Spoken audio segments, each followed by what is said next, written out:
Amazing facts, ஆச்சரியமான உண்மைகள் ஊழியங்கள் நடத்தும் தானியேல் மற்றும் வெளிப்படுத்தலின் தீர்க்க தரிசனங்கள் தொடர் வரிசை வேத பாடங்களுக்கு உங்களை அன்போடு இயேசுவின் நாமத்தில் நான் வரவேற்கின்றேன். இந்த நாளின் வேத பாடத்தை படிக்கும் முன்பாக உங்களுக்குரிய இலவச பிரதியை அறிமுகப்படுத்த நான் விரும்புகின்றேன். தேவன் வரைந்த திட்டம் என்ற ஒரு அழகான பாடம்.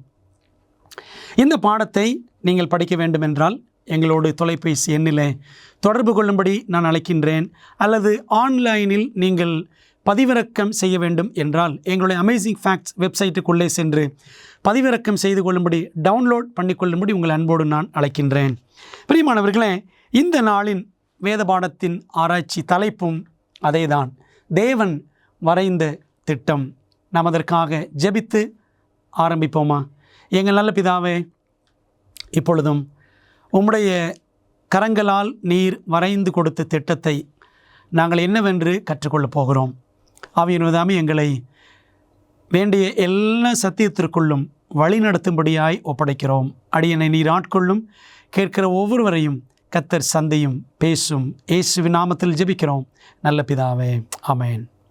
தேவன் மனிதர்களை படைத்து அவர்கள் என்றென்றும் அவரோடு கூட இருக்க வேண்டும், தேவனோடு தொடர்பில் அவருடைய பரிசுத்தத்தில் எப்பொழுதும் நிலைத்திருக்க வேண்டும் என்று தேவன் விரும்பினார். ஆனால் மனிதனோ பாவத்தில் விழுந்தான். உலகம் முழுவதும் பாவத்திற்குள் விழுந்தது. தேவனை விட்டு பிரிந்து போன உலகத்தார் எல்லாருக்கும் தேவன் தம்முடைய சத்தியத்தை அறிவிப்பதற்காக ஒரு விசேஷமான ஜனக்கூட்டத்தை தெரிந்து கொண்டார். அவர்கள் இஸ்ரவேல் ஜனங்கள் என்று வேதாகமத்திலே வாசிக்கிறோம். அவர்கள் 400 ஆண்டுகள் எகிப்திலே அடிமைகளாக இருந்தார்கள். அந்த 400 ஆண்டுகள் கழித்து அவர்களை எகிப்திலிருந்து விடுதலையாக்கி கொண்டு வந்த சமயத்தில் தேவன் அவர்களுக்காக ஏராளமான அற்புதங்களை செய்தார். இஸ்ரவேல் மக்களுக்காக தேவன் செய்த அற்புதங்களை நாம் படித்தால் அடுக்கடுக்கான அற்புதங்கள். 10 வாதைகளை அனுப்பினார். எகிப்தியருக்கு 10 வாதைகள், இஸ்ரவேல் ஜனங்களுக்கோ 10 அற்புதங்கள். அது மட்டுமல்ல, அவர்களை அங்கிருந்து வெளியேற்றினார் எகிப்திலிருந்து. பிற்பாடு செங்கடலை 2ஆக பிளந்தார். அவர்களுக்கு ஆகாரம் வேண்டும் என்பதற்காக வானத்திலிருந்து தூதர்களின் அப்பமாகிய மன்னாவை தேவன் அனுப்பினார். 40 ஆண்டுகள் மன்னாவை அவர்கள் புசித்தார்கள்.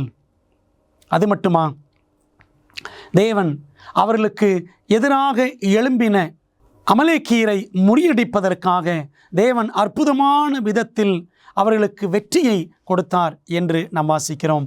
மோசே மலையின் மேல் ஜெபிக்கிறார், யோசுவா கீழே யுத்தம் புரிகிறார், மகத்தான வெற்றி. அது மட்டுமா, அவர்கள் தண்ணீர் வேண்டும் என்று கதறின பொழுது தேவன் கண்மலையை பிளந்து தண்ணீர் புறப்பட்டு வரும்படி செய்தார். இப்படி எத்தனையோ அற்புதங்களை இஸ்ரவேல் மக்களுக்காக தேவன் செய்தார். அது மட்டுமல்ல, அவர்கள் அற்புதங்களை பெறுவது மட்டும் போதாது, அவர்கள் சத்தியங்களையும் புரிந்து கொள்ள வேண்டும். இரட்சிப்பை எப்படி சுதந்தரிப்பது என்பதை அவர்கள் கற்று அதை பிறருக்கும் விளக்க வேண்டும் என்பதற்காக வேறொரு திட்டத்தையும் அவர்களுக்கு ஆண்டவர் வரைந்து கொடுத்தார். அந்த திட்டத்தை தான் யாத்திராகமம் 24ஆம் அதிகாரம் 25ஆம் அதிகாரம் ஆகிய 2 அதிகாரங்களிலே நாம் வாசிக்க முடியும். மோசே தேவனோடு சஞ்சரிப்பதற்காக 40 நாட்கள் என்று 2 தடவை, ஆக மொத்தம் 80 நாட்கள் சீனாய் மலையிலே தேவனோடு அவர் இருந்தார். அப்படி இருந்த காலகட்டத்தில் ஆண்டவர் மோசேக்கு 10 பிரமாணங்களை கொடுக்கிறார். அவரே எழுதி கொடுத்தார். தம்முடைய சொந்த விரலினால் தேவன் 10 பிரமாணங்களை எழுதி கொடுத்தார் என்று யாத்திராகமம் 31:18 வாசிக்கிறோம். 10 பிரமாணங்களை மட்டுமல்ல, தேவன் பரிசுத்த ஆசரிப்பு கூடாரம் என்ற திட்டத்தையும் மோசேயினிடத்தில் கொடுத்து ஒரு அழகான பிளான் அவரிடத்தில் கொடுத்தார். என்ன பிளான் தெரியுமா? நாம் அதைத்தான் இந்த நாளிலே கற்றுக்கொள்ளப் போகின்றோம். தேவன் மோசேயிடம் எதை கட்டச் சொன்னார்? அது எதற்காக? வாசிக்கலாமா? அவர்கள் நடுவிலே நான் வாசம் பண்ண எனக்கு ஒரு பரிசுத்த ஸ்தலத்தை உண்டாக்குவார்களாக. யாத்திராகம் 25:8. இங்கே நீங்கள் பார்க்கிறீர்களே, இதுதான் அழகான ஆசரிப்பு கூடாரம். அந்த ஆசரிப்பு கூடாரத்தினுடைய ஓவரால் வியூ, அதனுடைய முழு கண்ணோட்டத்தை நாம் பார்க்கிறோம். அந்த ஆசரிப்பு கூடாரத்தினுடைய உள் கட்டமைப்பையும் நாம் ஓரளவுக்கு பார்க்க முடிகிறது. ஆண்டவர் ஆசரிப்பு கூடாரம் என்ற ஒரு அமைப்பை ஏற்படுத்த சொன்னார். அந்த அமைப்பில் 3 முக்கியமான பகுதிகள். முதலாவது நீங்கள் பார்க்கிறீர்கள் அல்லவா, இங்கு இருந்துதான் வாசல், அதற்கப்புறம் ஒரு பலிபீடம், அதை தாண்டி ஒரு தண்ணீர் தொட்டி. இந்த பகுதி பிராகாரம், கோட்டியார்ட் என்று சொல்லப்படும். அதை தொடர்ந்து நீங்கள் பார்க்கிறீர்கள் உள்ளே 2 அறைகள் கொண்ட ஓர் அமைப்பு. அதில் இந்த முதல் பகுதி பரிசுத்த ஸ்தலம், ஹோலி பிளேஸ் என்று அழைக்கப்படும். அதனுடைய உள் பகுதி அது மகா பரிசுத்த ஸ்தலம், மோஸ்ட் ஹோலி பிளேஸ் என்று அழைக்கப்படும். இந்த அமைப்பினுடைய ஒட்டுமொத்த அளவு எவ்வளவு என்றால் 15 அடிக்கு 45 அடி. பரிசுத்த ஸ்தலம் இதனுடைய அமைப்பு எவ்வளவு நீங்கள் பார்த்தீர்கள் என்று சொன்னால் 15க்கு 30 என்ற அடி கணக்கு. இந்த மகா பரிசுத்தலம் 15க்கு 15 என்ற அடி கணக்கு. இந்த கணக்கை நாம் வேதாகமத்தில் தெளிவாக பார்க்க முடியும். ஒரு முழம் 18 இன்ச் என்ற அளவில் அந்த கணக்கு இருக்கிறதாக நாம் வேதாகம கணக்கில் பார்க்க முடியும். ஆகவே ஆண்டவர் அழகான ஒரு ஆசரிப்பு கூடாரத்தை நீங்கள் ஏற்படுத்துங்கள். அவர்கள் நடுவில், இஸ்ரவேல் மக்களுக்கு நடுவில் இந்த ஆசரிப்பு கூடாரம் இருக்க வேண்டும்.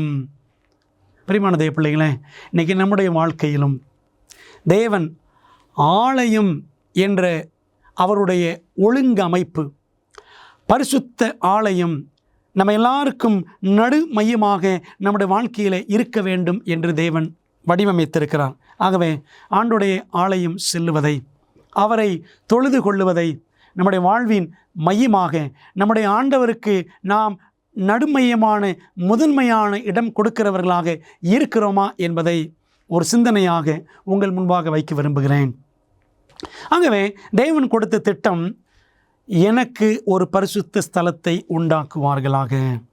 ஆசரிப்பு கூடாரம் மற்றும் அதன் ஆராதனைகளிலிருந்து அவருடைய மக்கள் என்னென்ன கற்றுக்கொள்ள வேண்டும் என்று தேவன் எதிர்பார்க்கிறார். ஆசரிப்பு கூடாரம் என்பது தேவன் அழகான ஒரு பாடத்திட்டமாக கொடுத்திருந்தார். பாருங்கள், இந்த உலகத்தை படைத்த பொழுது தேவன் ஆதாம் ஏவாளோடு பேசினார். இயற்கையின் மூலமாக பேசினார். இயற்கை என்ற ஒரு பாட புத்தகத்தை தேவன் கொடுத்திருந்தார். பிற்பாடு 10 கட்டளைகளை அழகான ஒரு பாடத்திட்டமாக தேவன் கொடுக்கிறார். அது மட்டுமா, அதற்கு அடுத்தபடியாக ஆண்டவர் இந்த ஆசரிப்பு கூடாரம் என்ற அழகான பாடத்திட்டத்தை கொடுக்கிறார். காலப்போக்கிலே வேதாகமம் என்ற ஒரு அருமையான பாடத்திட்டத்தையும் நம்ம கொடுத்திருக்கிறார்.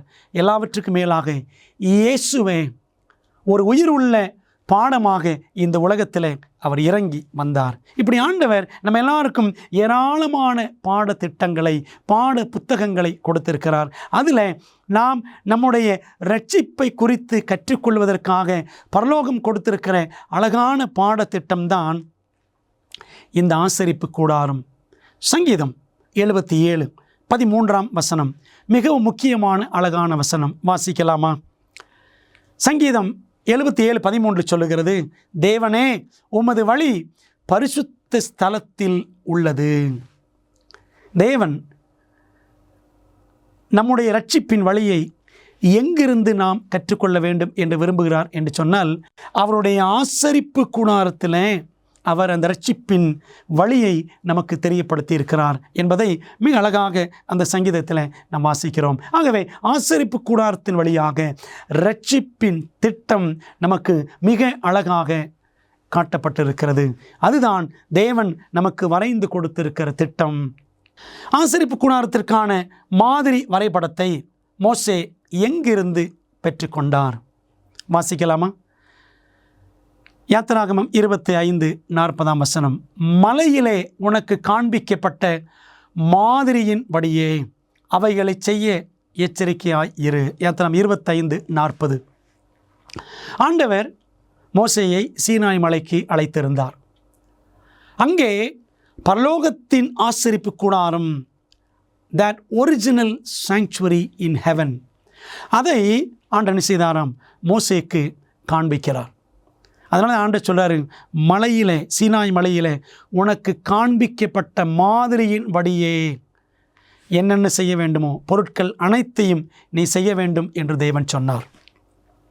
இந்த வசனத்தை, இதே வசனத்தை நீங்கள் யாத்திராகமத்தில் பல முறை திரும்ப திரும்ப வாசிக்கலாம்.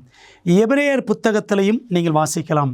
மலையிலே உனக்கு காண்பிக்கப்பட்ட மாதிரியின்படியே நீ பரலோகத்தில் இருக்கிறதாக என்ன காட்சியை, அந்த ஒரிஜினல் சாங்சுவரி, அந்த நிஜமான ஆசரிப்பு கூடாரத்தை பரலோகத்திலே பார்த்தாயோ அதே போலவே நீ செய்ய வேண்டும். பார்த்தீங்களா, அதான் ஒரிஜினல், அதான் மாடல். ஆகவே தேவன் தம்முடைய அந்த திட்டத்தை, ஆசரிப்பு கூடாரம் என்ற திட்டத்தை அவர் பரலோகத்தில் வைத்திருக்கிறார். அதை அப்படியே மோசே காண்பித்து அதுபோலவே நீ செய் என்று, அப்படி செய்வதற்கு எச்சரிக்கையாக இரு என்றும் அவர் சொன்னார். ஆகவே நம்ம என்ன புரிஞ்சுக்கிறோம் அப்படின்னா, தேவன் இந்த ஆசரிப்பு கூடாரத்தினுடைய நீளம், அகலம், உயரம், அதனுடைய பலகைகள் எத்தனை பலகைகள், திரைகள் எத்தனை திரைகள், மூடுதிரைகள், அது மட்டுமல்ல எந்தெந்த மிருகத்திலிருந்து தோள்களை எடுக்க வேண்டும், எந்த மரம், எந்த மரத்தின் பலகைகளை பயன்படுத்த வேண்டும். பைபிளில் படித்து பாருங்கள். சீத்தீம் மரம் அல்லது அகேஷியா வுட் என்று சொல்லுவார்கள், அந்த மரத்தை பயன்படுத்த வேண்டும். நோவா பேழைக்கு கொப்பேர் மரம், ஆசரிப்பு கூடாரத்திற்கு சீத்தீம் மரம் என்று வாசிக்கின்றோம். ஆகவே ஆண்டவர் எல்லாவித அளவுகளையும் அவரே கொடுக்கின்றார். அவர் கொடுக்கிற அளவுகளிலிருந்து ஒரு துளி கூட மாறக்கூடாது. அன்பான தேவ பிள்ளைகளே, அப்படியானால் ஆண்டவர் நம்முடைய வாழ்க்கைக்கு எவ்வளவு அருமையான திட்டங்களை வைத்திருப்பார். ஒவ்வொரு சின்ன சின்ன நுணுக்கத்தையும் மோசேக்கு வெளிப்படுத்தின ஆண்டவர் என்னுடைய வாழ்வின் நுணுக்கங்களை அவர் அறியாமல் இருப்பாரா? அன்பான தேவ பிள்ளைகளே, யாத்திராகமம் 25ஆம் அதிகாரத்திலிருந்து 31ஆம் அதிகாரம் வரைக்கும் ஆண்டவர் இந்த ஆசரிப்பு கூடாரம் குறித்த எல்லா ஸ்பெசிஃபிகேஷன்ஸ், எல்லா துல்லியமான அளவீடுகளையும் அவர் கொடுக்கிறார். யாத்திராகமம் 35ஆம் அதிகாரத்திற்கு சென்றால் 35லிருந்து 40ஆம் அதிகாரம் வரைக்கும் அப்படியே தேவன் கொடுத்த அளவுகளின்படியே மோசே செய்து முடிக்கிறார். பிரியமான தேவ பிள்ளைகளே, யாத்திராகமத்தில் 38, 39, 40 இந்த 3 அதிகாரங்களை நீங்கள் படித்தால் கர்த்தர் தனக்கு கட்டளையிட்டபடியே, கர்த்தர் தனக்கு கட்டளையிட்டபடியே என்று நீங்கள் திரும்ப திரும்ப திரும்ப திரும்ப வாசிக்கலாம். நீங்கள் வாசித்து பாருங்கள். ஆகவே மோசே என்ன சொன்னாரோ அதை அப்படியே தேவன் சொன்னபடியே அவர் செய்தார். தேவன் வரைந்து கொடுத்த திட்டத்தை நம்முடைய வாழ்க்கையில் நாம் செயல்படுத்த வேண்டும். ஆண்டவர் அன்றைக்கு ஆசரிப்பு கூடாரத்திற்காக ஒரு திட்டத்தை வரைந்து கொடுத்தது போல இன்றைக்கு நம்முடைய வாழ்க்கைக்கான திட்டத்தை இந்த புஸ்தகத்தில் வரைந்து கொடுத்திருக்கிறார். இந்த புத்தகத்தின்படி நாம் வாழ்கின்றோமா?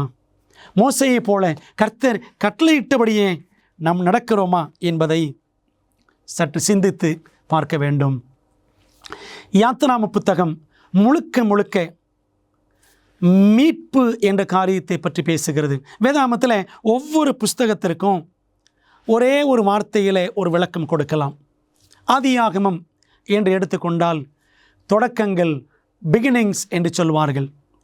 யாத்திராகமம் என்று எடுத்துக்கொண்டால் ரிடம்ஷன், மீட்பு என்று சொல்லுவார்கள். அதே போல் லேவியராகமம் என்று எடுத்துக்கொண்டால் ஒரே ஒரு வார்த்தை தான், ஹோலினஸ், பரிசுத்தம் என்று சொல்லுவார்கள். இப்படி ஒவ்வொரு புத்தகத்திற்கும் ஒரே வார்த்தையிலே ஒரு விளக்கம் இருக்கிறது. 66 புஸ்தகங்களையும் 66 வார்த்தைகளாக சொல்லிவிடலாம். ஆக அன்பான தேவ பிள்ளைகளே, யாத்திராகம புஸ்தகம் நம்முடைய மீட்பை பற்றி பேசுகிறது. அதில் 40 அதிகாரங்கள், முதல் 20 அதிகாரங்கள் இஸ்ரவேல் ஜனங்கள் எகிப்திலிருந்து மீட்கப்படுதல், physical redemption of Israelites from Egypt. எகிப்திலிருந்து ஆண்டவர் இஸ்ரவேல் ஜனங்களை என்ன செய்கிறார்? சரீர ரீதியாக மீட்கிறார்.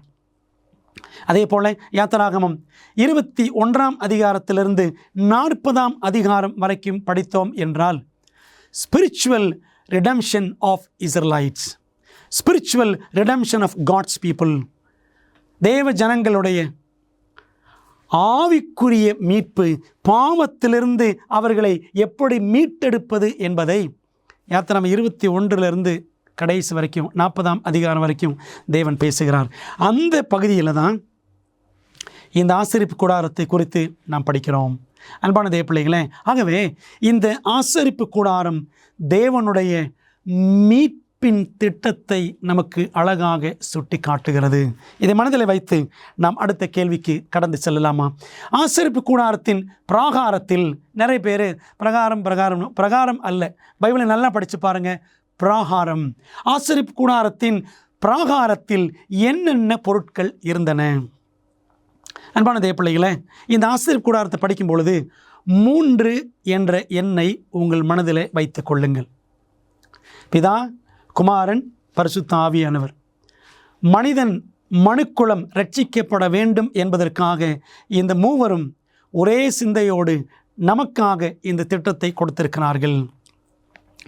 இந்த ஆசரிப்பு கூடாரத்தில் நாம் ஒவ்வொரு பகுதியிலும் 3 பகுதிகள் என்று பார்த்தோம். பிராகாரம், பரிசுத்த ஸ்தலம், மகா பரிசுத்தலம், 3 பகுதிகள். அதே போல் முதலாவது பகுதி பிராகாரம், கோட்டியாட். அங்கே நீங்கள் பார்த்தீங்கன்னா அதுலேயும் 3 முக்கியமான பகுதிகளை பார்க்கலாம். முதலாவது என்னவென்றால் வாசல், வாசலுக்கு அடுத்தபடியாக வெண்கல பலிபீடம், வெண்கல பலிபீடத்திற்கு அடுத்தபடியாக தண்ணீர் தொட்டி அங்கே இருக்கும். ஆகவே பிராகாரத்தில் 3 பொருட்களை நாம் பார்க்கின்றோம். இந்த ஆசரிப்பு கூடாரத்தில் ஒவ்வொரு பொருளும் ஆண்டவர் இயேசு கிறிஸ்துவை சுட்டி காட்டுகிறது என்பதை ஒரு அடிப்படை சிந்தனையாக நம்முடைய மனதிலே பதித்து கொள்ள வேண்டும். பாருங்கள், வாசல் ஒரே ஒரு வாசல் தான். நோவாவின் பேழைக்கும் ஒரே ஒரு கதவு தான் இருந்தது. என்ன அர்த்தம் என்று சொன்னால், நாம் ரட்சிக்கப்படுவதற்கு இயேசு என்ற இரட்சகரை தவிர வேறு எவரும் இல்லை. நம்முடைய பாவங்களிலிருந்து நம்மை மீட்பதற்கு இயேசுவை தவிர வேறு தெய்வம் இல்லை என்பதை அப்போஸ்தலர் 4:12 வாசிக்கிறோம். அதைத்தான் இந்த வாசல் சுட்டி காட்டுகிறது. அந்த வாசலிலே நுழைந்தவுடனே வெண்கல பலிபீடம். அங்கேதான் பாவிகள் என்ன செய்ய வேண்டும் என்று சொன்னால், தங்களுடைய ஆடுகளை கொண்டு வருவார்கள். அந்த ஆடுகளை கொண்டு வந்து அதை தங்கள் கைகளால் வெட்டுவார்கள். பிற்பாடு ஆசாரியன் அதை எடுத்து கொண்டு போய் அந்த வெண்கல பலிபீடத்தில் அவன் பலி செலுத்த வேண்டும். பாவத்திற்கான பலி. ஆண்டவர் இயேசு கிறிஸ்து என்னுடைய பாவத்திற்காக மரித்தார் என்பதை வெண்கல பலிபீடம் சுட்டி காட்டுகிறது. நம்முடைய கிருமாதார பலி அவர்தான் என்பதை 1 யோவான் 2ஆம் அதிகாரம் 2ஆம் வசனத்திலே வாசிக்கிறோம். அதை தொடர்ந்து சென்றால் தண்ணீர் தொட்டி. இரட்சிப்புக்குள்ளாக இயேசுவின் வழியாய் நுழைந்து இயேசுவின் இரத்தத்தினாலே கழுவப்பட்டு மீட்கப்பட்டு இந்த அனுபவத்தில் நுழைகிற ஒரு மனிதன் அடுத்து என்ன செய்ய வேண்டும்? தன்னுடைய பாவங்கள் போக அவன் தண்ணீரால் கழுவப்பட வேண்டும். ஞான ஸ்நானத்தை தண்ணீர் தொட்டி சுட்டி காட்டுகிறது. ஆகவே பிராகாரத்தில் ஒரு மனிதனுடைய, ஒரு பாவியினுடைய இரட்சிப்பின் அனுபவம் மிக அழகாக, அந்த நீதிமானாகுதல், ஜஸ்டிஃபிகேஷன் என்ற அனுபவம் அழகாக சுட்டி காட்டப்படுகிறது. ஆகவே பிராகாரத்தில் இந்த 3 பொருட்களை நாம் பார்க்கின்றோம். யாத்திராகமம் 29:18 வாசிக்கிறோம். ஆட்டுக்கடா முழுவதையும் பலிபீடத்தின் மேல் தகித்து விடுவாயாக, இது கர்த்தருக்கு செலுத்தும் சர்வாங்க தகன பலி. வாசலுக்குள்ளே நுழைந்தவுடனே வெண்கல பலிபீடம் என்று சொன்னோமே, அங்கேதான் பாவத்திற்கான பரிகாரமாக ஆடோ அல்லது மாடோ பலி செலுத்தப்படும். அது சர்வாங்க தகன பலி. ஆண்டவர் இயேசு கிறிஸ்துவும் தம்மையே முழுமையாக நமக்காய் ஒப்பு கொடுத்தார் அல்லவா? உலகத்தின் பாவங்களை சுமந்து தீர்க்கிற தேவ ஆட்டுக்குட்டி இயேசு என்று யோவான் ஸ்நானன் சொன்னாரே, யோவான் 1:29. ஆகவே இயேசுவைத்தான் இந்த வெண்கல பலிபீடம் சுட்டி காட்டுகிறது. தண்ணீர் தொட்டி கழுவுகிறதற்கு வெண்கலத்தால் ஒரு தொட்டியையும் உண்டாக்கி அதில் தண்ணீர் வார்ப்பாயாக யாத்திராகமம் 30:18 வாசிக்கிறோம். இந்த தண்ணீரை வைத்து ஆசரிப்பு கூடாரத்திலே போவதற்கு முன்பதாக ஆசாரியர்கள் என்ன செய்வாங்களாம்? தங்களை சுத்தம் பண்ணி கொள்ளுவார்கள். நாமும் ஞானஸ்நானத்தின் வழியாக கழுவப்படுவதை அது குறிக்கிறது என்று நாம் பார்த்தோம். கொலோசையர் 2:12 படித்து பாருங்கள். ஞானஸ்நானத்தை குறித்து நாம் வாசிக்கலாம். பரிசுத்த ஸ்தலத்திற்குள்ளே, ஹோலி பிளேஸுக்குள்ளே கடந்து செல்ல போகிறோம். அதாவது 2 அமைப்புகள் கொண்ட பிரகாரத்தை தாண்டி இருக்கக்கூடிய அமைப்பில் முதல் பகுதி தான் பரிசுத்த ஸ்தலம், ஹோலி பிளேஸ். அதிலையும் பாருங்கள் 3 பொருட்கள். பரிசுத்தலத்திற்குள்ளே நுழைந்தவுடனே உள்ளே நுழையும் பொழுது இடது பக்கம் வலது பக்கம், அந்த இடது பக்கம் தென்பகுதி, வலது பக்கம் வடபகுதி. அந்த தென்பகுதியில் நாம் பார்த்தால்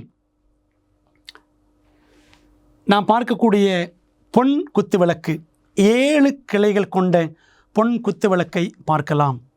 இந்த பொன் குத்து விளக்கு அதற்கு எதிர் திசையில், வட திசையில் 12 அப்பங்கள், ஒவ்வொரு வரிசையிலும் 6 அப்பங்கள் 6 அப்பங்கள் என்று 1 டஜன் அப்பங்கள் அடுக்கி வைக்கப்பட்டிருக்கிற சமூகத்தப்ப மேஜையை நாம் பார்க்கிறோம். வாசல் கிழக்கு பகுதியில் இருக்கிறது. இந்த விளக்கு தென்பகுதி, சமூகத்தப்ப மேஜை வடபகுதி. அப்படியே மேற்கு பகுதியில் நாம் பார்ப்போம் என்று சொன்னால், மகா பரிசுத்தலத்தின் திரைச்சீலைக்கு முன்பாக இருக்கக்கூடிய ஒரு பீடம்தான் பொன் தூபபீடம் என்று நாம் பார்க்கிறோம். பொன் தூபபீடம். அப்போ பார்த்தீங்களா, பிராகாரத்தில் 3 காரியங்கள்: வாசல், வெண்கல பலிபீடம், தண்ணீர் தொட்டி. பரிசுத்த ஸ்தலத்தில் பொன் குத்துவிளக்கு, சமூகத்தப்ப மேஜை, பொன் தூபபீடம். இந்த 3மே ஆண்டவர் இயேசு கிறிஸ்து செய்யக்கூடிய அருமையான ஊழியங்களை நமக்கு சுட்டி காட்டுகிறது. அது மட்டுமல்ல, ஒரு காரியத்தை மனதில் வைத்துக் கொள்ளுங்கள். இந்த முழு ஆசரிப்பு கூடாரத்திலும் 3 திரைகளை நாம் பார்க்கிறோம். முதலாவது வாசல் பக்கத்தில் ஒரு திரை, பிற்பாடு பரிசுத்தலத்திற்குள்ளே நுழைவதற்கு முன்பாக ஒரு திரை, அதற்கப்புறம் மகா பரிசுத்தலத்தில் நுழைவதற்கு முன்பதாக அடுத்த திரை என்று 3 திரைகளை நாம் பார்க்க முடியும். நம்ம ஒவ்வொன்றாக பார்க்கலாமா? பரிசுத்த ஸ்தலத்தின் பொருட்களை. சமூகத்தப்ப மேஜையின் மேல் நீல துப்பட்டியை விரித்து தட்டுகளையும் தூபக்கரண்டிகளையும் கிண்ணங்களையும் மூடுகிற தட்டுகளையும் அதன் மேல் வைப்பார்களாக. நித்திய அப்பமும் அதன் மேல் இருக்க கடவுது. என்னாகமம் 4:7. அன்பான தேவ பிள்ளைகளே, இயேசு சொன்னார், ஜீவ அப்பம் நானே என்றார். அப்பம் என்பது இயேசுவை குறிக்கிறது. அப்பம் என்பது வசனத்தையும் குறிக்கும். மத்தேயு 4:4 படிக்கிறோம் அல்லவா? மனுஷன் அப்பத்தினாலே மாத்திரமல்ல, தேவனுடைய வாயிலிருந்து புறப்படும் ஒவ்வொரு வார்த்தையினாலும் பிழைப்பான். நீங்களும் நானும் இயேசுவின் மூலமாக, வசனத்தின் மூலமாக ஜீவன் பெற வேண்டும் என்று தேவன் விரும்புகின்றார். அதே போல பொன் குத்துவிளக்கு. என்னாகமம் 8:2 பாருங்கள். நீ ஆரோனோடே சொல்ல வேண்டியது என்னவென்றால், நீ விளக்குகளை ஏற்றும்போது 7 விளக்குகளும் விளக்குத்தண்டிற்கு நேரே எரிய வேண்டும் என்று சொல் என்றார். விளக்குத்தண்டு என்பது பரிசுத்த ஆவியானவரை சுட்டி காட்டுகிறது. சத்திய ஆவியானவர் நம்மை சகல சத்தியத்திற்குள்ளும் அவர் வழி நடத்துகிறவர். விளக்கு என்பது வெளிச்சம் கொடுக்கும். ஆவியானவரும் நமக்கு சத்திய வெளிச்சத்தை காட்டுகிறவராக இருக்கிறார். வெளிப்படுத்தல் 4:5 பாருங்கள். அது மட்டுமல்ல, இயேசுவும் அவர் உலகத்திற்கு ஒளியாயிருக்கிறார் என்று யோவான் 8:12 வாசிக்கிறோம்.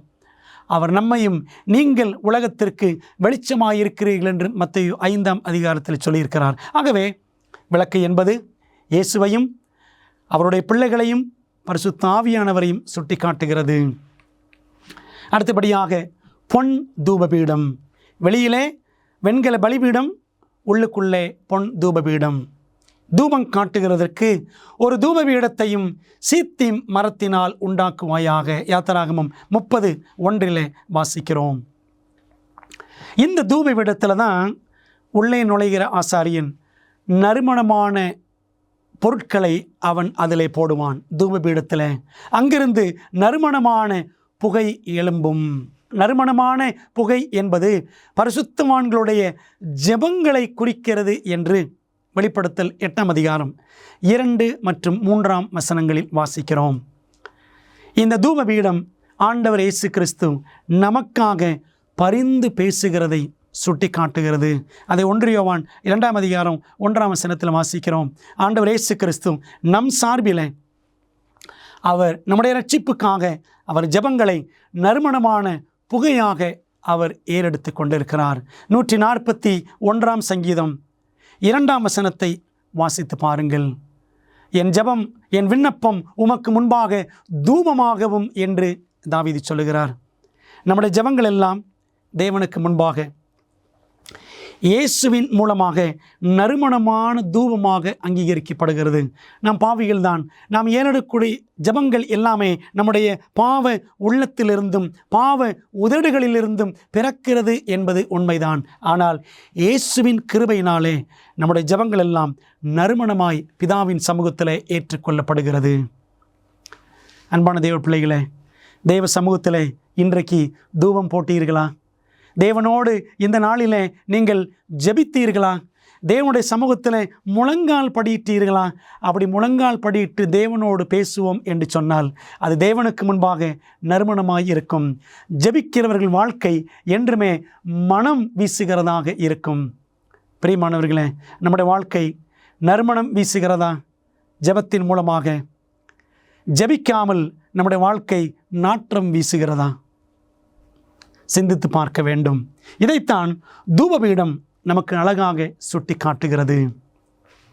அடுத்த பகுதிக்குள்ளே நாம் கடந்து செல்வோமா? வேதாகம தீர்க்க தரிசனத்தில் வெளிப்படுத்தப்பட்டுள்ளபடி நம்முடைய மோசமான உலகத்திற்கான தேவனின் திட்டத்தை அறிய விரும்புகிறீர்களா? உங்கள் மிகப்பெரிய சவால்களுக்கு நடைமுறையான நம்பகமான தீர்வுகள் வேண்டுமா? ஊக்கமளிக்கும் மற்றும் அறிவூட்டும் ஆச்சரியமூட்டும் உண்மைகள் வேதாகம பாட வழிகாட்டிகள் 27 அழகான வரைகளை மற்றும் நேரடியான பதில்களை புரிந்து கொள்ள எளிதான வகையில் வேதத்தின் அடிப்படையில் சிறப்பான மேலான பாடங்களை வழங்குகின்றது. ஒவ்வொரு ஆய்வு வழிகாட்டியும் உங்கள் வாழ்க்கையின் மிக முக்கியமான உண்மைக்கான பொருத்தமான வேதாகம பதில்களை நோக்கி உங்களை வழிநடத்தும். நான் எப்படி ஆரோக்கியமான ஐக்கியத்தை பெறுவது? இயேசு எப்போது எப்படி மீண்டும் வருவார்? மேலும் இப்படி பல கேள்விகளுக்கு உங்கள் எதிர்காலத்தை வாய்ப்பாக விட்டுவிடாதீர்கள். ஆச்சரியமூட்டும் உண்மைகள் வேதாகம பாட வழிகாட்டிகளிடமிருந்து உங்கள் வாழ்க்கையை சத்தியத்துடன் மாற்றுங்கள். ஆங்கிலம், இந்தி, தமிழ் மற்றும் தெலுங்கு மொழிகளில் கிடைக்கிறது. காத்திருக்க வேண்டாம். bookstore.aftv.in என்ற இணையதளம் மூலம் உங்கள் முழுமையான ஆய்வு வழிகாட்டிகளை இன்றே ஆர்டர் செய்யுங்கள். மகா பரிசுத்த ஸ்தலத்தில் இருந்த விசேஷித்த பொருள் என்ன? இந்த மகா பரிசுத்தலத்தில் இருந்த ஒரு முக்கியமான பொருள் என்னவென்றால், யாத்திராகமம் 26:34 மகா பரிசுத்த ஸ்தலத்தில் சாட்சி பெட்டியின் மீதில் கிருபாசனத்தை வைப்பாயாக. உடன்படிக்கை பெட்டி அங்கே இருந்தது. இதிலையும் 3 காரியங்களை நான் பார்க்கின்றேன். பெட்டி இருக்கிறது, அது முதலாவது காரியம். 2வது நீங்கள் பார்த்தால் அதனுடைய மேல் பகுதி, இந்த பகுதியைத்தான் கிருபாசனம் என்று சொல்லுவார்கள், மர்சி சீட். அதுக்கப்புறம் பார்த்தீங்கன்னா அங்கே மேலே இருக்கக்கூடிய அந்த தூதர்களால் ஆன சிலை, அந்த 2 தூதர்களுக்கு இடையில தான் தேவனுடைய பிரசன்னம் வெளிப்படும் என்று நாம் வேதாகமத்தில் வாசிக்கிறோம். ஆகவே பெட்டி இருக்கிறது, கிருபாசனம் இருக்கிறது, அங்கே தேவனுடைய மகிமை தங்குகிறது. 3 காரியங்கள். அன்பான தேவப்பிள்ளைகளே, இந்த பெட்டிக்கு உள்ளே போனால் அதற்குள்ளேயும் 3 பொருட்கள். நீங்கள் வேதாகமத்தில் படித்து பாருங்கள். 1, 2 கற்பலகைகளில் எழுதப்பட்ட 10 கற்பனைகள். 2வது ஆரோனின் துளிர்த்த கோல். 3வது மன்னா வைக்கப்பட்டிருந்த பொற்பாத்திரம் என்று பார்க்கிறோம். பாருங்கள், அடுத்த கேள்விக்கு நாம் சென்றால், உடன்படிக்கை பெட்டிக்குள் என்ன இருந்தது என்ற கேள்விக்கான வசனம் யாத்திராகமம் 25:21. கிருபாசனத்தை பெட்டியின் மீதில் வைத்து பெட்டிக்கு உள்ளே நான் உனக்கு கொடுக்கும் சாட்சி பிரமாணத்தை வைப்பாயாக, 10 கட்டளைகளை வைப்பாயாக என்று வாசிக்கிறோம். உபாகம் 10:4-5 வசனங்கள். முன்னே சபை கூடி வந்த நாளில் கர்த்தர் மலையில் அக்கினி நடுவில் இருந்த உங்களுக்கு விளம்பின 10 கற்பனைகளையும் அப்பொழுது நான் திரும்பி மலையிலிருந்து இறங்கி அந்த பலகைகளை நான் செய்த பெட்டியிலே வைத்தேன்.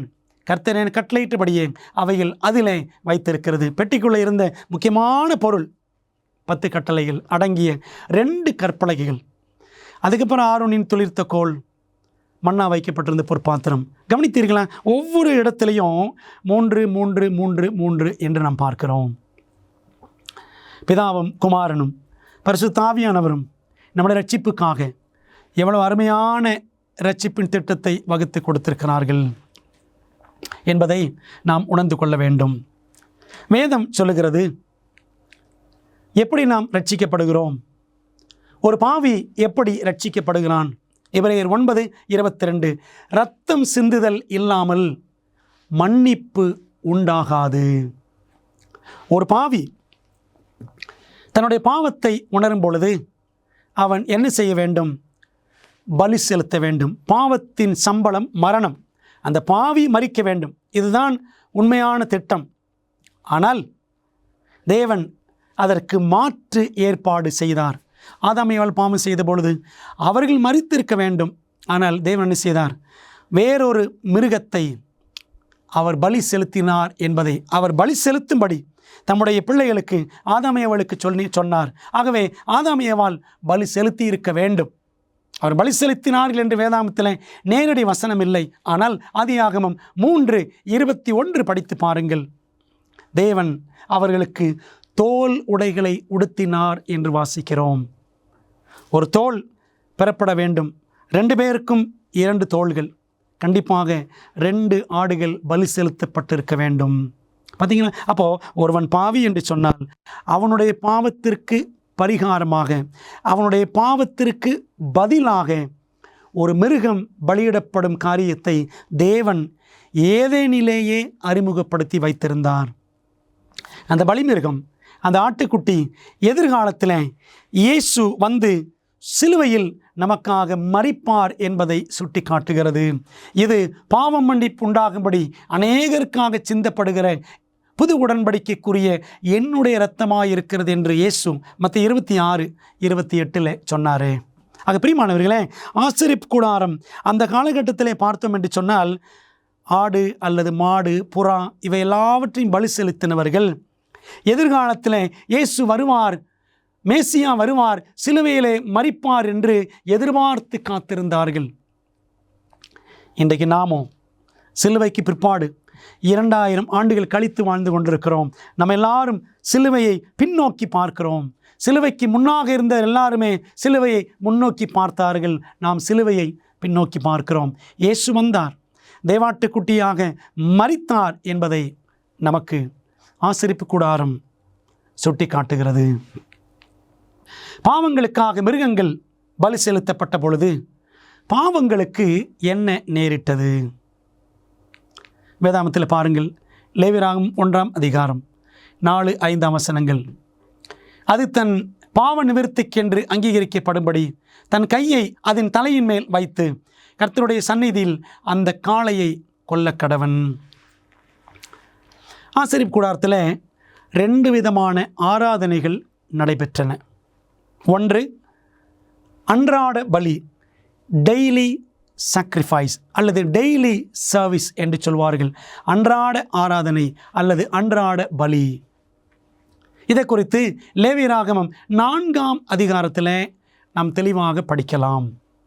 இன்னொரு ஆராதனை, அதை வருடாந்திர ஆராதனை என்று சொல்வார்கள். Yearly sacrifice or yearly service. வருடாந்திர ஆராதனை அல்லது வருடாந்திர பலி என்று சொல்வார்கள். அதை பற்றி லேவியராகமம் 16ஆம் அதிகாரத்தில், லேவியராகமம் சாப்டர் 16 அதில் படித்தோன்னா நமக்கு தெளிவாக விளங்கும். என்ன நடக்கும் இந்த அன்றாட ஆராதனை? அன்றாட ஆராதனை எல்லாமே பிராகாரத்திலும் பரிசுத்த ஸ்தலத்திலும் நடக்கும். வருடாந்திர ஆராதனை வருஷத்துக்கு ஒரு முறை மகா பரிசுத்தலத்தில் மட்டும் பிரதான ஆசாரியனால் அது நடத்தப்படும். ஆசாரியர்கள் எல்லாரும் அன்றாட ஆராதனையில் பங்கெடுத்து நடத்துமார்கள். பாருங்க, இங்கே வாசிக்கிறோம், ஒரு பாவி, அது ஆசாரியன் ஆனாலும் சரி, ஒரு ஆசாரியன் என்று சொன்னால் அல்லது மூப்பர்கள் என்று சொன்னால் காளையை பலி செலுத்த வேண்டும்.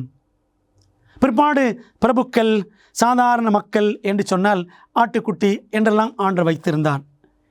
ஏழைகள் என்றால் புறாக்களை பலி செலுத்தலாம். மிகவும் ஏழைகள் என்றால் அவர்கள் என்ன செய்யலாம்? மெல்லிய மாவு அல்லது பானபலி இதெல்லாம் செலுத்துவார்கள். இப்படி ஆண்டவர் எல்லாருக்கும் ஏற்ற வகையில், என்ன அர்த்தம்னா, ரட்சிப்பு எல்லாருக்குமே உண்டு, பாவ மன்னிப்பு எல்லாருக்கும் உண்டு. பணக்காரன் ஏழை என்று எந்த வித்தியாசமும், இருக்கப்பட்டவன் இல்லாதவன் எந்த வித்தியாசமும் தேவன் பார்ப்பதில்லை. எல்லாருக்கும் ரட்சிப்பை கொடுக்கிறார். ஆகவே ஒரு பாவி தன்னுடைய பாவத்தை உணர்ந்து ஒரு பலிமிருகத்தை, ஆடோ மாடோ அவன் கொண்டு வந்து அதன் மேல் அவன் தன்னுடைய கைகளை வைத்து தன்னுடைய பாவங்களை எல்லாம் அறிக்கை செய்ய வேண்டும். அறிக்கை செய்த பிற்பாடு அவனுடைய பாவங்கள் எல்லாம் அந்த மிருகத்தின் மேல் போகிறதாக அந்த விசுவாசம் அவனுக்கு கற்றுக் கொடுத்திருந்தது. பைபிள் அப்படித்தான் சொல்லுகிறது. பிற்பாடு தன்னுடைய சொந்த கையினாலேயே பாவி என்ன செய்ய வேண்டும்? அந்த ஆட்டை அல்லது அந்த காளையை அவன் கொல்ல வேண்டும். அப்படித்தான வசனத்தில் படிக்கிறோம். என்ன அர்த்தம் என்று சொன்னால், என்னுடைய பாவத்திற்காக ஒன்றும் அறியாத அந்த மிருகம் என்னுடைய பாவங்களை சுமந்து அது மரிக்கிறது என்று பொருள். அப்படித்தானே ஆண்டவர் இயேசு கிறிஸ்துவும் பாவமறியாத அவர் நம்முடைய பாவங்களை ஏற்றுக்கொண்டு நமக்காக சிலுவையில் அவர் மரித்தார் என்று வேதம் நமக்கு சுட்டி காட்டுகிறது. அன்பான தேவ பிள்ளைகளே, நம்முடைய பாவங்கள் நிமித்தம் நாம் என்றோ மரித்திருக்க வேண்டும். இன்றும் உயிரோடு இருக்கிறோம். காரணம் என்னவென்று சொன்னால், இயேசுவின் ஈடு இணையற்ற கல்வாரி தியாக மரணம்தான் நம்மை உயிரோடு வைத்திருக்கிறது. முழு சபைக்காக மிருக பலி செலுத்தப்படும் பொழுது பாவத்திற்கு என்ன நேரிடும்? நாம் பார்க்கிறோம், ஒரு பாவி தன்னுடைய பாவத்திற்காக ஆடு அல்லது மாடு அவன் பலி செலுத்துகிறான். அந்த இரத்தத்தை ஆசாரியன் ஒரு பாத்திரத்தில் பிடித்து கொண்டு அவர் என்ன செய்வாராம்? தன் விரலை இரத்தத்தில் தோய்த்து கர்த்தருடைய சந்நிதியில் திரைக்கு எதிரே 7 தரம் தெளித்து என்று லேவியராகமம் 4:17 வாசிக்கிறோம். என்ன அர்த்தம் அப்படின்னா, இந்த இரத்தத்தை எடுத்துக்கொண்டு உள்ளே செல்லக்கூடிய பரிசுத்த ஸ்தலத்தில் செல்லக்கூடிய ஆசாரியன் மகா பரிசுத்தலத்துக்கு முன்பாக ஒரு திரை இருக்கும். அந்த திரையில் அவன் 7 தரம் தெளிப்பான். அதனுடைய பொருள் என்னவென்றால், ஒரு பாவியிடம் அல்லது ஒரு சபையிடம் இருக்கிற பாவம் அப்படியே இரத்தத்தின் வழியாக என்னாகுது? டிரான்ஸ்ஃபர் ஆகி ஆலயத்திற்குள்ளே போகிறது. பாவங்கள் தேவனுடைய ஆலயத்தில் பதிவு செய்யப்படுகின்றன என்று பொருள். ஒரு பாவி தன்னுடைய பாவத்துக்காக வந்து பலி செலுத்துவது அந்த அன்றாட ஆராதனையில் நடக்கும். சபைக்காக, முழு சபைக்காக சுத்திகரிப்பு செய்வது எப்போ நடக்கும்னா, வருஷத்துக்கு ஒரு முறை நடக்கும் என்று நாம் புரிந்து கொள்ள வேண்டும். அன்பான தேவ பிள்ளைகளே, தேவன் நமக்காக ஆசரிப்பு கூடாரத்தின் எந்த 2 அடையாளங்களை நிறைவேற்றினார்? ஆசரிப்பு கூடாரம் என்றாலே அதில் எடுத்துக்கொண்டால் 2 முக்கியமான காரியங்கள் அல்லது 2 முக்கியமான நபர்கள் என்று கூட சொல்லலாம். ஒன்று, ஆசரிப்பு கூடாரத்தில் ஆட்டுக்குட்டி தேவை. ஆட்டுக்குட்டியோ அல்லது காளையோ ஒரு பலிமிருகம் தேவை. ஏன்னா அதுதான் ரத்தம் சிந்த முடியும். ரத்தம் சிந்துதல் இல்லாமல் பாவமன்னிப்பு இல்லை. ரத்தம் சிந்துதல் நடக்கலை அப்படின்னா அந்த ஆசரிப்பு கூடாரமே அவசியம் கிடையாது. அன்பான தேவ பிள்ளைகளே, பவுல் சொல்லுகிறார் 1 கொரிந்தியர் 5:7, ஏனெனில் நம்முடைய பஸ்காவாகிய கிறிஸ்து நமக்காக பலியிடப்பட்டிருக்கிறாரே என்று வாசிக்கிறோம். அன்பான தேவ பிள்ளைகளே, ஆட்டுக்குட்டி வேலையை இயேசு கிறிஸ்து செய்தார். பிராகாரத்திலே எப்படி அந்த வெண்கல பலிபீடத்தில் மிருகம் பலி செலுத்தப்படுமோ அதே போல் இயேசு கிறிஸ்துவும் இந்த பூமிக்கு இறங்கி வந்து நமக்காக அவர் சிலுவையிலே பலியானார். ஆட்டுக்குட்டி இயேசுவே. இது முதலாவது அவர் நிறைவேற்றின ஆட்டுக்குட்டி ஊழியம். இரண்டாவது, இயேசுவினுடைய இரண்டாவது ஊழியம் என்ன அப்படின்னா, வானங்களின் வழியாய் பரலோகத்திற்கு போன தேவகுமாரனாகிய இயேசு என்னும் மகா பிரதான ஆசாரியர் நமக்கு இருக்கிறபடினால் நாம் பண்ணின அறிக்கையை உறுதியாய் பற்றி கொண்டிருக்க கடவோம். எபிரேயர் 4:14 வாசிக்கிறோம். ஆட்டுக்குட்டியாக பூமியிலே வந்து ஊழியம் செய்தவர் தம்முடைய மரணத்தை நிறைவேற்றி முடித்த பிற்பாடு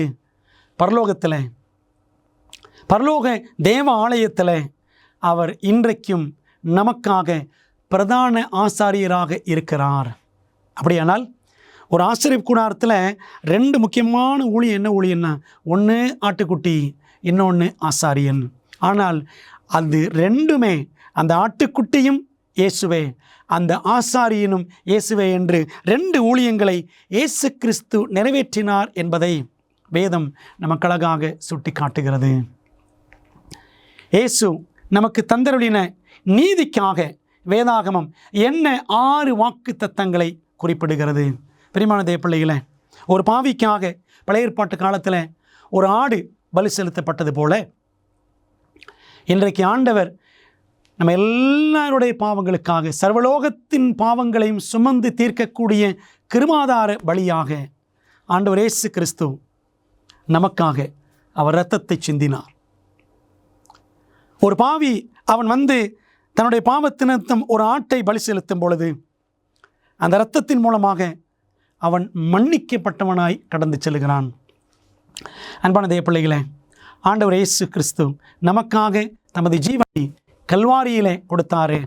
அவரை விசுவாசிக்கும் பொழுது வசனம் சொல்லுகிறது பாருங்கள், 1 யோவான் 1:9 நம்முடைய பாவங்களை நாம் அறிக்கையிட்டால் பாவங்களை நமக்கு மன்னித்து எல்லா அநியாயத்தையும் நீக்கி நம்மை சுத்திகரிப்பதற்கு அவர் உண்மையும் நீதியும் உள்ளவராய் இருக்கிறார்.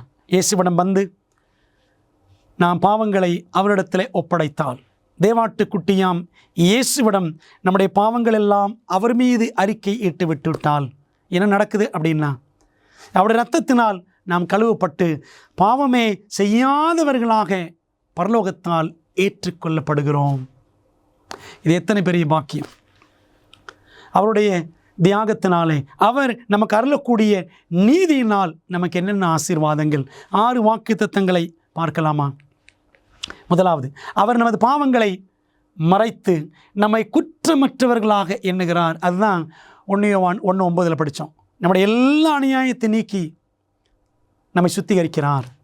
ஏசாயா 44:22 படிக்கிறோம், இஸ்ரவேலே, நீ என்னால் மறக்கப்படுவதில்லை, உன்னுடைய பாவங்கள் எல்லாத்தையும் கார்மேகத்தை போல நான் அகற்றிவிட்டேன் என்று ஆண்டவர் சொல்லுகிறார். ஆகவே நம்மை குற்றமற்றவர்களாக, பாவிகளை பாவமே செய்யாதவர்களாக தேவன் தம்முடைய நீதி நிமித்தம் நம்மை மாற்றுகிறார். இரண்டாவது, இயேசு நம்மை தேவ சாயலாக மாற்ற வாக்குத்தத்தம் கொடுக்கிறார். ரோமர் 8:29 படித்து பாருங்க. அங்கே வாசிக்கிறோம், நம்ம எல்லாரையும் தேவகுமாரனுடைய சாயலுக்கு ஒப்பாக மாற்றும்படி தேவன் திட்டம் வைத்திருக்கிறார். நம்ம எல்லாரும் கிறிஸ்துவை போல மாறணும். அதுதான் தேவனுடைய திட்டம். அந்த வாக்கு தத்தத்தை ரோமர் 8:29 வாசிக்கிறோம். மூன்றாவதாக, நம் தேவனுடைய சித்தத்தின்படி நடக்க நமக்கு விருப்பம் மற்றும் ஆற்றலை இயேசு கொடுக்கிறார். தேவனே தமது தயவுள்ள சித்தத்தின்படி உங்களில் விருப்பத்தையும் செய்கையும் உண்டாக்க வல்லவராயிருக்கிறார் என்று வாசிக்கிறோமே. அன்பான தேவ பிள்ளைகளே, நாம் தேவனுக்கு பிரியமாய் நடக்க வேண்டும் என்றால் அதற்கான விருப்பம் தேவை, அதை செய்வதற்கான ஆற்றல் தேவை. எல்லாமே இயேசுதான் நமக்கு கொடுக்கிறார். உயிரை கொடுத்தவர் நமக்கு பரிசுத்த ஆவியையும் கொடுக்கிறார். தம்முடைய நீதியை நமக்கு கொடுத்தவர் நமக்கு ஆற்றலையும் கொடுக்கிறார். கடந்த கால பாவங்களை தம்முடைய இரத்தத்தினாலே மன்னித்தவர் நிகழ்காலத்திலும் எதிர்காலத்திலும் இயேசுவுக்காக வாழ்வதற்கென்று பலனை தம்முடைய பரிசுத்த ஆவியின் மூலம் அவர் கொடுக்கிறார். அன்பானவர்களே, பிலிப்பியர் 2:13 அதைத்தான் நம்ம வாசிக்கிறோம். 4வது, தேவனை மகிழ்விக்க இயேசு நமக்கு உதவி செய்வார். பிரியமான தேவ பிள்ளைகளே, தேவனுக்கு பிரியமான காரியங்களை நாம் எப்பொழுதும் செய்ய வேண்டும். 1 யோவான் 3வது அதிகாரம் 22வது வசனத்தில் வாசிக்கலாமா? அவருடைய கற்பனைகளை நாம் கைக்கொண்டு அவருக்கு முன்பாக பிரியமானவைகளை செய்கிறபடியினால் நாம் வேண்டிக் கொள்ளுகிறது எதுவோ அதை அவராலே பெற்றுக்கொள்கிறோம். பிதாவாகிய தேவனை, கிறிஸ்துவை, ஆவியானவரை நாம் மகிழ்விக்க வேண்டும். தேவனை மகிழ்விப்பதற்கு இயேசு நமக்கு உதவி செய்வார். எபிரேயர் 13:20 மற்றும் 21 வசனங்களை பாருங்கள். இயேசு கிறிஸ்துவை கொண்டு தமக்கு முன்பாக பிரியமானதை உங்களில் நடப்பித்து நீங்கள் தம்முடைய சித்தத்தின்படி செய்ய உங்களை சகலவித நற்கிரியையிலும் சீர் பொருந்தினவர்கள் ஆக்குமாறாக அப்படின்னு வாசிக்கிறோம். ஆண்டவர் நம்மை சீர் பொருந்தின ஒரு வாழ்க்கைக்கென்று நம்மை வழி நடத்துவார். அதற்கு இயேசு உதவி செய்வார். 5வது, அவருடைய பாவமற்ற வாழ்க்கை மற்றும் மரணம் நம்மை மரண தண்டனையிலிருந்து விடுவிக்கிறது. 2 கொரிந்தியர் 5:21 வாசிக்கிறோம். நாம் தேவனுக்குள் அவருடைய நீதியாகும் பொருட்டு பாவம் அறியாத அவரை, இயேசுவை நமக்காக பாவம் ஆக்கினார். 2 கொரிந்தியர் 5:21 வாசிக்கிறோம். நாம் நீதி உள்ளவர்கள், நீதிமான்கள் ஆகணும் என்பதற்காக இயேசு ஒரு பாவியை போல அவர் என்ன பண்ணாராம்? சிலுவையில் மரித்தார். பிரியமான தேவ பிள்ளைகளே, மரண தண்டனையிலிருந்து நாம் விடுவிக்கப்படுவதற்காக இயேசு அந்த மரண தண்டனையை ஏற்றுக்கொண்டார். இது எத்தனை பெரிய அற்புதமான வாக்குத்தத்தம்! இயேசு நமக்காக பாவமானார். நாம் அவருடைய நீதியை, அவருடைய குணத்தை, அவருடைய பரிசுத்தத்தை பெறுவதற்காக. 6வது, இயேசுவின் வருகை நிமித்தம் நம்மை விசுவாசம் உள்ளவர்களாக வைக்க அவர் கடமை உள்ளவராக இருக்கிறார். பிரியமான தேவ பிள்ளைகளே, ஆண்டவர் இயேசு கிறிஸ்து வலுவாதபடி நம்மை காக்க வல்லவர். மகிழ்ச்சியோடு தமது மகிமையுள்ள சன்னிதானத்தில் நம்மை நிறுத்த வல்லவர் என்று யூதா 24 வாசிக்கிறோம். நம்மிடத்தில் நற்கிரியை தொடங்கினவர் இயேசு கிறிஸ்துவின் வருகை நாள் பரியந்தம் நிறைவேற்றி முடிப்பார் என்று பிலிப்பியர் 1:5 வாசிக்கிறோம். ஆண்டோட வருகை மட்டும் நம்ம கடைசி வரைக்கும் விசுவாசம் உள்ளவராக தேவன் நம்மை காத்து கொள்வார். நம்ம நினச்சிடக்கூடாது கடைசி வரைக்கும் நான் உண்மையாக நின்றுவேன், நான் விசுவாசத்தில் உறுதியாக இருப்பேன். நம்மிடத்தில் சொல்லுவதற்கு ஒன்றுமே இல்லை. நம்ம விசுவாசத்தில் உறுதிப்படுத்துகிறவர், விசுவாசத்தை துவங்குகிறவர், விசுவாசத்தை முடிக்கிறவர் எல்லாமே இயேசுதான். அது எபிரேயர் 12:1 நாம் படிக்கலாம். Author and finisher of our faith. நம்முடைய விசுவாசத்தை துவக்குகிறவர், முடிக்கிறவர் இயேசுவே. அன்பான தேவ பிள்ளைகளே, இந்த ஆசரிப்பு கூடாரம் முழுக்க முழுக்க இயேசுவை நமக்கு வெளிப்படுத்துகிறது. நீதிமானாக்கப்படுவதற்கு ஒரு நபர் ஏதேனும் வேலை செய்ய வேண்டியது உள்ளதா? நீங்களும் நானும் நீதிமான் ஆக வேண்டும் என்றால் நம்ம ஏதாவது இதை செய்தால் அதை செய்தால் நீதிமானாகி விடுவோமா? பாருங்கள், பைபிளில் வாசிக்கிறோம். மத்தேயு 7:21, பரலோகத்தில் இருக்கிற என் பிதாவின் சித்தத்தின்படி செய்கிறவனே பரலோக ராஜ்யத்தில் பிரவேசிப்பானே அல்லாமல் என்னை நோக்கி கர்த்தாவே கர்த்தாவே என்று சொல்லுகிறவன் அதில் பிரவேசிப்பதில்லை. ஆண்டவரே ஆண்டவரே என்று நீங்கள் சொல்லியும் நான் சொல்லுகிறதை நீங்கள் செய்யாமற் போகிறது என்ன? லூக்கா 6:46. அந்த வசனமும் இந்த வசனமும் ஏறக்குறைய ஒன்றுதான். ஆண்டவர் என்ன சொல்லியிருக்கிறாரோ, வேதாகமத்தில் என்னெல்லாம் சொல்லி வைத்திருக்கிறாரோ அதுதான் அவருடைய சித்தம். அதை செய்ய வேண்டும் என்பதுதான் தேவன் நம்மிடத்தில் எதிர்பார்க்கிறார். அவருடைய சித்தம் செய்தால் போதும். பிரியமான தேவ பிள்ளைகளே, வேறு வேலைகள், வேறு கிரியைகள், இதை செய்தால்தான் ரட்சிப்பு, இதை செய்தால்தான் பரலோகத்துக்கு போவேன் என்று நமக்கு நாமே நம்முடைய சுய இஷ்டத்தின்படியான செய்கைகளை செய்ய வேண்டிய அவசியம் இல்லை. பாவ நிவாரண நாளில் என்ன காரியம் சம்பவிக்கும்? இந்த ஆசரிப்பு கூடாரத்தில் நாம் படிக்கக்கூடிய மிக முக்கியமான ஒரு காரியம். நான் உங்களுக்கு சொன்னேன் அல்லவா, வருடாந்திர பலி வருஷத்துக்கு ஒரு முறை 7ஆம் மாதம் யூத கேலண்டர் படி 7ஆம் மாதம் 10ஆம் நாளில், திஸ்ரி என்ற மாதம் 10ஆம் நாளில் வருடத்திற்கு ஒரு முறை மகாபரிசுத்தலத்தில் பிரதான ஆசாரியன் உள்ளே நுழைந்து முழு சபைக்காக பாவ நிவாரணம் செய்வார், சுத்திகரிப்பு செய்வார். தினந்தோறும் பாவிகள் தங்களுடைய பாவங்கள் நிமித்தம் ஆடுகளை கொண்டு வந்து அல்லது மாடுகளை கொண்டு வந்து பலி செலுத்தினார்கள்.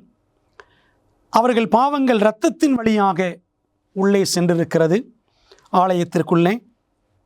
அதனால் ஆலயம் தீட்டுப்பட்டு விட்டது, பாவங்களினால் தீட்டுப்பட்டு விட்டது. இப்பொழுது ஆலயத்தை சுத்திகரிக்க வேண்டும். என்ன செய்ய வேண்டும்? பாவ நிவாரண நாள் என்ற பண்டிகை தேவன் அதனால் தான் கொடுத்தார். அதை குறித்து லேவியராகமம் 16ஆம் அதிகாரத்தில் வாசிக்கிறோம். 30ஆம் வசனம் பாருங்கள். கர்த்தருடைய சந்நிதியில் உங்கள் பாவம் எல்லாம், இஸ்ரவேல் மக்கள் எல்லாம், முழு சபை அவருடைய பாவம் எல்லாம் நீங்கி சுத்திகரிக்கும்படி அந்நாளில் உங்களை சுத்திகரிக்கும் பொருட்டு உங்களுக்காக பாவ நிவர்த்தி செய்யப்படும். இதைத்தான் யோம் கிப்போர் என்று சொல்வார்கள். டே ஆஃப் அட்டோன்மெண்ட், பாவ நிவாரண நாள். இப்படி ஒரு பண்டிகையை யூதர்கள் இன்றைக்கும் கடைபிடிக்கத்தான் செய்கிறார்கள். ஆனால் அப்படி செய்யணும்னு அவசியம் இல்லை. அன்றைக்கு பிரதான ஆசாரியன் பழைய ஏற்பாட்டு காலத்தில் வருடத்திற்கு ஒரு முறை மகா பரிசுத்தலத்தில் பிரவேசித்தது போல ஆண்டவர் இயேசு கிறிஸ்துவும் நம்முடைய பாவங்களுக்காக சிலுவையில் மரித்து அவர் உயிரோடு எழுந்து பரிசுத்த ஸ்தலத்தில் அவர் ஊழியம் செய்து இப்பொழுது மகா பரிசுத்தலத்தில் நமக்காக பரிந்து பேசி கொண்டிருக்கிறார். பிரியமான தேவ பிள்ளைகளே, ஆகவே எப்படி ஆசரிப்பு கூடாரத்தில் மகா பரிசுத்தலத்தில் பிரதான ஆசாரியன் ஊழியம் செய்தாரோ அதே போல இன்றைக்கும் இயேசு மகா பரிசுத்தலத்தில் பரலோகத்தில் நமக்காக பரிந்து பேசி கொண்டிருக்கிற ஊழியத்தை செய்து கொண்டிருக்கிறார் என்று வேதாகமம் பல இடங்களில் எபிரேயர் புத்தகம் 9ஆம் அதிகாரத்தை படித்து பாருங்கள், உங்களுக்கு தெளிவாக விளங்கும். ஆண்டவர் இயேசு கிறிஸ்துவினுடைய பரலோக ஊழியத்தை, பிரதான ஆசாரிய ஊழியத்தை குறித்து எபிரேயர் புத்தகத்தில் தெளிவாக நாம் வாசிக்கின்றோம். பரலோக ஆசரிப்பு கூடாரத்தின் சுத்திகரிப்பு பழைய பாவ நிவாரண நாளை முன் அறிவிக்கிறதா? ஆம், முன் அறிவிக்கிறது. ஆதலால் பரலோகத்தில் உள்ளவைகளுக்கு சாயலானவைகளை இப்படிப்பட்ட பலிகளினாலே சுத்திகரிக்கப்பட வேண்டியதாக இருந்தது.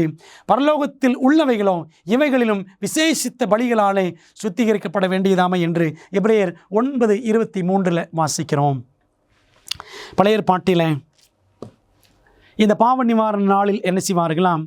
2 ஆடுகளை தெரிந்து கொண்டு, ஒன்று கர்த்தருடைய ஆடு, இன்னொன்று போக்காடு, சாத்தானுடைய ஆடு என்று சொல்லி சீட்டு போட்டு பிரித்து வைத்து ஜனங்கள் எல்லாருடைய பாவங்களுக்காக கர்த்தருடைய ஆட்டை வெட்டி பலி செலுத்தி அந்த இரத்தத்தை எடுத்து கொண்டு போய் மகா பரிசுத்தலத்தில் தெளித்து அந்த ஆசாரியன் அந்த பாவங்களை சுமந்து கொண்டு வந்து அந்த போக்காட்டின் மீது, சாத்தானுடைய ஆட்டின் மீது அவன் பாவங்களை போட்டு அறிக்கையிட்டு அந்த ஆட்டை கொண்டு போய் ஆளில்லாத வனாந்தரத்தில் விட்டு விடுவான் என்று லேவியராகமம் 16ஆம் அதிகாரத்தில் வாசிக்கிறோம். அந்த அதிகாரத்தில் தான் பாவ நிவாரண நாளை பற்றி தெளிவாக சொல்லப்பட்டிருக்கிறது. அன்பான தேவ பிள்ளைகளே, அதே போல ஆண்டவர் இயேசு கிறிஸ்து சர்வலோகத்தின் பாவங்களையும் பிசாசின் மேல் போட்டு அவனை 1000 ஆண்டுகள் இந்த பூமியின் இருட்டடிப்பில் போடுவதற்கு முன்பதாக தம்முடைய கடைசி ஊழியத்தை மகா பரிசுத்தலத்தில் நிஜமான பாவ நிவாரண நாள் என்று சொல்லக்கூடிய இந்த காலத்தில் பிரதான ஆசாரியராக அந்த ஊழியத்தை அவர் இப்பொழுதும் செய்து கொண்டிருக்கிறார். சீக்கிரத்தில் இயேசுவானவர் அந்த பிரதான ஆசாரிய ஊழியத்தை முடிவு செய்ய போகிறார். நாம் செய்ய வேண்டியது என்ன? இயேசு உங்களை, என்னை பரிசுத்தவானாக மாற்றுவதற்கு, அற்புதங்களை செய்ய நீங்கள் உங்கள் வாழ்க்கையை முற்றிலும் இயேசுவின் கையில் ஒப்படைக்க ஆவலாக இருக்கிறீர்களா? ஆண்டவரே, உம்முடைய இரத்தத்தினால் என்னை கழுவி, நீர் என்னுடைய தேவாட்டுக்குட்டி, நீர் என்னுடைய பிரதான ஆசாரியன், என்னை ஏற்றுக்கொள்ளும், உம்மை போல என்னை மாற்றும் அந்த அற்புதத்தை என்னிலே செய்யும் என்று நம்மை நாமே அவருக்கு ஒப்படைக்கலாமா? ஜெபம் செய்வோம். நல்ல பிதாவே, இந்த நாளில் நீர் வரைந்து கொடுத்த ஆசரிப்பு கூடார திட்டத்தை ஓரளவுக்கு நாங்கள் படித்தோம். இன்னும் ஆழமாய் படிக்க எங்களுக்கு அதிக கிருபைகளை தாரும். கர்த்தாவே, பாவிகளாய் எங்களை பாவமே செய்யாதவர்கள் போல இயேசுவின் தியாகத்தின் நிமித்தம் எங்களை மாற்ற நீர் சித்தம் வைத்திருக்கிறீர். ஆண்டவரே, ஒருவேளை இந்த செய்தி கேட்கிற யாராயிலும் பாவங்களினால் உழன்று கொண்டிருந்தால் அவர்களை தொட்டு ஆண்டவரே விடுவியும், பரிசுத்தமாக்கும். இந்த இரட்சிப்பின் சத்தியத்தை நாங்கள் புரிந்து அதில் நடக்கவும், இதை பிறர் நடப்பதற்கு அவர்கள் வழி நடத்தவும் எங்களை பயன்படுத்தும். இயேசுவின் நாமத்தில் ஜெபிக்கிறோம் நல்ல பிதாவே, ஆமேன். பிரியமானவர்களே, கர்த்தர் உங்களை ஆசீர்வதிப்பாராக. மீண்டும் அடுத்த வேத பாடத்தில் சந்திப்போம். ஆமென். வேத பாட ஆராய்ச்சியில் போதுமான ஆச்சரியமான உண்மைகளை ஆய்வு செய்ய விருப்பமா? சத்தியம் நிறைந்த இந்த நிகழ்ச்சியை நீங்கள் சந்தோஷமாக காண அடுத்த வாரம் வரை காத்திருக்க வேண்டியதில்லை. இதன் அற்புதமான உண்மைகளை AFTV.org ஊடக நூலகத்தில் காணலாம். AFTV.org இல் நீங்கள் காணொளி மற்றும் கேளலை விளக்க காட்சிகள் அனைத்தையும் அதனுடன் அச்சிடப்பட்ட உள்ளடக்கத்தையும் இலவசமாக பெறலாம். வாரத்தில் 7 நாட்களும் 24 மணி நேரமும் உங்கள் கணினி அல்லது மொபைல் சாதனத்தில் இருந்து பெற முடியும். AFTV.org பார்வையிடுங்கள். 50 வருடங்களுக்கும் மேலாக அமேசிங் ஃபேக்ட் ஊழியங்கள் நற்செய்தியை உலகம் முழுவதும் பகிர்ந்து கொண்டிருக்கிறது. இயேசுவின் சித்தத்தின்படி அனைத்து மக்களுக்கும் நித்திய சுவிசேஷத்தை அறிவித்துக் கொண்டிருக்கிறது. உங்கள் ஜெபத்திற்கும் ஆதரவிற்கும் நன்றி.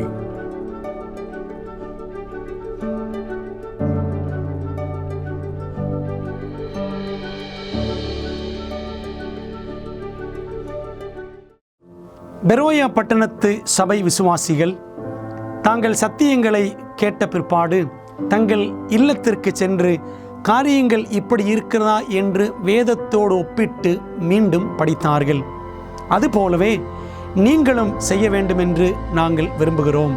இந்த தீர்க்க தரிசன தொடர் கூட்டங்களில் ஒவ்வொரு நாளும் உங்களுக்கு அந்தந்த நாளுக்குரிய செய்தி சம்பந்தமான இலவச பிரதி அறிமுகப்படுத்தப்படுகிறது. ஆகவே அந்த இலவச பிரதியை நீங்கள் திரையில் தெரியும் தொலைபேசி எண்ணை பயன்படுத்தி எங்களோடு தொடர்பு கொண்டு பெற்றுக்கொள்ளலாம். அல்லது எங்களுடைய வெப்சைட்டுக்குள்ளே சென்று நீங்கள் அதை பதிவிறக்கம் செய்து கொள்ளலாம். நீங்கள் அந்த புத்தகங்களை பெற்றுக்கொண்டு படித்து வேதத்தில் உள்ளபடியே கற்றுக்கொள்ளுங்கள். நீங்கள் படித்த பிற்பாடு உங்கள் நண்பருக்கும் அதை பகிர்ந்து கொள்ளுங்கள்.